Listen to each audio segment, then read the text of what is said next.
शौहर अपनी बीवी का मिजाजी खुदा नहीं है। इस पर मैंने एक वीडियो बनाई थी जिस पर लोगों ने मुझे पता नहीं क्या क्या क्या क्या कहा, फेमिनिस्ट, लिबरल, मॉडर्न और न जाने क्या क्या कहा। तब जाके मुझे अंदाजा हुआ कि भाई मुझे वो वीडियो अपलोड नहीं करनी चाहिए थी, अधूरी बल्कि पूरी अपलोड करनी चाहिए थी, क्योंकि मुझे लगता था कि हमारी तो सिर्फ इखलाकियात ही खराब है, लेकिन हमारी तो तौहीद भी खतरे में है। I'm sorry for my words। इसलिए अब मैं जो आपसे कहने लगा हूं उसको आपने बहुत ही गौर से सुनना है।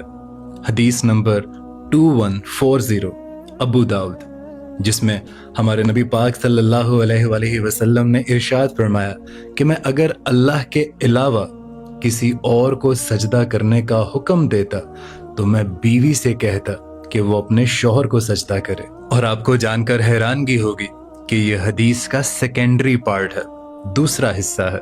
पहला हिस्सा आज तक आपको किसी ने सुनाया ही नहीं, ना ही आपने इस पर कभी तहकीक की, और मौलवियों ने भी मिंबरों पर बैठ बैठ कर ये हमें रटा दिया है, जिसकी बेसिस पर मर्द हजरात पूरी जिंदगी अपनी औरतों पर मर्जी करते हैं। अब वो हदीस पाक मैं आपके सामने रखता हूँ जिसका असल मकसद तौहीद को एस्टैब्लिश करना था, और हमने अपने अपने हिसाब से उसका मतलब निकाला।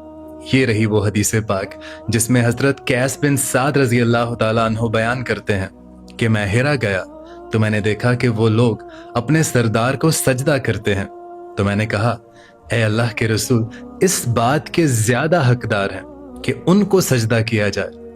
कहते हैं कि मैं नबी पाक सल्लल्लाहु अलैहि वसल्लम की खिदमत में हाजिर हुआ और बताया कि मैं हिरा गया तो देखा कि वो लोग अपने सरदार को सजदा करते हैं, तो आप ए अल्लाह के रसूल, इस बात के ज्यादा हकदार हैं कि हम आपके सामने सजदा रेज़ हों। तो आप सल्लल्लाहु अलैहि वसल्लम ने फरमाया, भला बता कि अगर तू मेरी कब्र पर गुजरता तो क्या उसे सजदा करता? तो मैंने कहा कि नहीं। आप सल्लल्लाहु अलैहि वसल्लम ने फरमाया, तो ऐसा ना करो। अगर मैं किसी को सजदा करने का कहता तो औरतों को हुक्म देता कि शौहरों को सजदा करें, क्योंकि अल्लाह ताला ने बीवी पर शौहर का बहुत हक रखा है। जी, ये है वो मुकम्मल हदीस। इस हदीस पाक का असल मकसद तौहीद को बयान करना था, तौहीद एस्टैब्लिश करनी थी, ना कि हम मर्दों को बढ़ा चढ़ा के पेश करना था। और सर तौहीद यही है कि अल्लाह के सिवा किसी के सामने सजदा रेज़ होना गलत है, शिर्क है।